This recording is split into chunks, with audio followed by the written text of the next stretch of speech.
Réunion Actualité. Bonjour à tous. Incendie cette nuit à Saint-Pierre, un immeuble évacué. La nuit a été très courte pour les résidents de l'immeuble Salangan, situé dans le quartier de Ravine-Blanche à Saint-Pierre, à 2 pas de la mairie annexe. En effet, un incendie a éclaté aux abords du bâtiment, lequel a dû être évacué. On a pu voir, selon les témoins, énormément de fumée. Ils font aussi état d'un bruit d'explosion de voiture. Au total, 6 pompiers ont été mobilisés hier soir à Saint-Pierre. À 20h45, le feu était maîtrisé. On apprenait que le feu avait pris dans une voiture garée sur place. Est-ce que c'est un acte intentionnel ou pas ? Il appartiendra à l'enquête de le déterminer. Et nous apprenons ce matin, en parlant de voitures en feu, qu'il y en a eu une autre. C'est en cours d'ailleurs, si vous êtes du côté de Saint-Gilles. Nous avons reçu cette information. Une voiture a donc pris feu et c'est en cours au rond-point qui dessert le Mont-Roquefeuille et l'Hermitage-les-Bains. C'est dans le sens descendant. La voiture est une Twingo. A priori, il n'y aurait personne à l'intérieur ni à l'extérieur du véhicule selon les témoins. Je rappelle que le 41 51 51 est à votre disposition pour joindre le service radioguidage de Freedom à tout moment. Et attention aussi à la pluie, puisque ça va aller crescendo aujourd'hui. De fortes pluies et des orages sont attendus sur tout le département. Et déjà, les premiers accidents. Le premier sur la déviation de Grand-Bois. Nous sommes à Saint-Pierre. On parle d'un accident camion contre terre-plein central en direction de Saint-Pierre. Ça gêne la circulation, bien évidemment. Et le second accident en cours concerne l'ouest Saint-Paul et la portion de la route des Tamarins, sortie du viaduc. On parle d'une collision en direction du port, Francky. Le drame, hier à Saint-Leu, un pêcheur est mort noyé. Absolument, un pêcheur de 78 ans. Il était parti chasser des poissons sous l'eau près de Saint-Leu. Il a visiblement eu des ennuis, il a eu besoin d'aide. La police a envoyé un hélicoptère pour le secourir, mais malheureusement cet homme est décédé. Une élue incarcérée, elle jouait la mule entre Paris et La Réunion.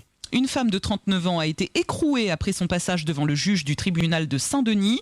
Cette élue à la mairie de Ris-Orangis, dans l'Essonne, du côté de Paris, elle était conseillère municipale là-bas, a joué les mules. On lui reproche d'avoir importé à La Réunion une quantité importante de drogue, 1 kilo de cocaïne, on parle d'une dizaine de kilos de hashish, du LSD également. Cette dame, elle a été arrêtée le 3 mai dernier à l'aéroport Roland-Garros. Justice encore, 2 ans ferme pour avoir agressé sexuellement sa nièce mineure. Elle n'avait que 9 ans lorsque les faits ont commencé.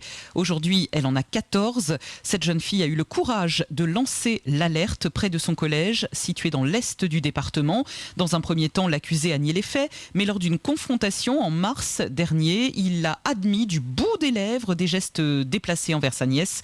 Le tribunal a décidé de le condamner à 4 ans de prison, dont 2 avec sursis probatoire. Cet homme devra également suivre des soins et indemniser les victimes. 10 500 € à la victime, 5 500 € de préjudice moral à sa maman.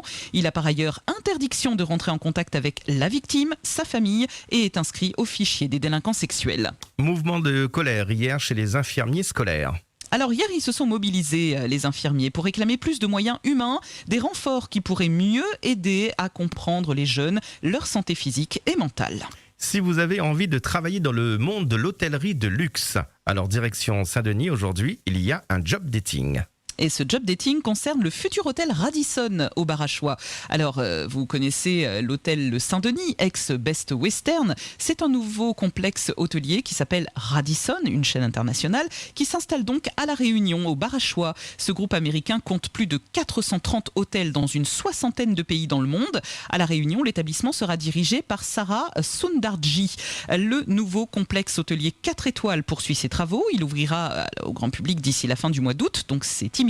74 postes sont à pourvoir, secteur hôtellerie et restauration. Il y aura 3 restaurants. Photos en avant-première et description du projet sur freedom.fr. Le casting de Miss Fête des Goyaviers est donc ouvert. Oui.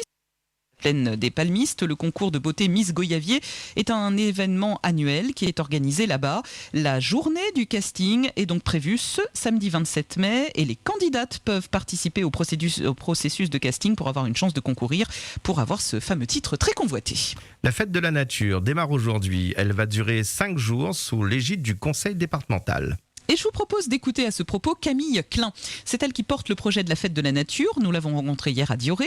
C'est la vice-présidente du département. Elle est déléguée à l'environnement et à la biodiversité. C'est très en vogue actuellement de parler d'espaces naturels sensibles. Et on va ouvrir 65 sites dès aujourd'hui. Écoutez donc Camille Klein, interrogée par Yves Montrouge.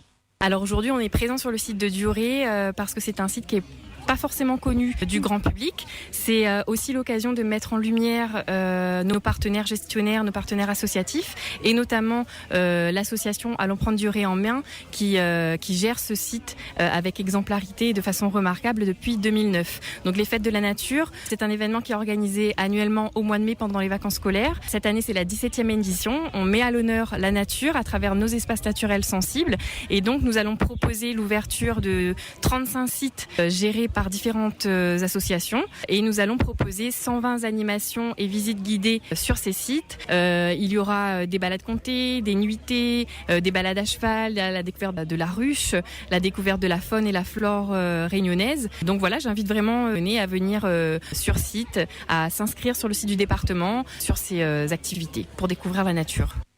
Voilà, Camille Klein du département. Et puis notez ces 2 rendez-vous qui vous attendent aujourd'hui sur Freedom. Le premier, c'est le baromètre. Alors, on va parler aujourd'hui d'un sujet très intéressant, les rêves prémonitoires. Vous allez nous dire si vous rêvez, déjà d'une. Tout le monde rêve en théorie. Et si, surtout, vos rêves se réalisent et si vous y croyez à ce phénomène. Cet après-midi, 2e rendez-vous à la radio, l'émission Droit de parole à 17h avec des invités qui travaillent aux finances publiques. Vos questions impôts en direct au 99 10 00. Ce sera de 17h à 18h. Et puis, sachez, en parlant d'impôts, que l'opération Allo Impôts revient. Qu'est-ce qui c'est que ça ? Eh bien, c'est à Saint-Benoît. Ça se déroulera ce vendredi. Des experts comptables viendront du côté de Saint-Benoît vous aider à déclarer vos impôts. Ça concerne les particuliers. L'expert comptable est bénévole. Ça se fera sans rendez-vous et en consultation libre et confidentielle. C'est gratuit, bien sûr. Et ça se passe de 9h à 12h30 au village connecté de Saint-Benoît. C'est dans la rue Pierre-Benoît-Dumas. Alors, pour y aller, vous avez l'adresse maintenant. Vous venez avec votre déclaration de revenus reçue en 2023, votre avis d'imposition 2022. Un numéro vert est aussi mis à votre disposition et tous les détails sont à lire sur freedom.fr. Outremernews.fr, le site de l'actualité Outre-mer, 24h sur 24 et 7 jours sur 7. Retrouvez la chaîne Outremer News sur YouTube.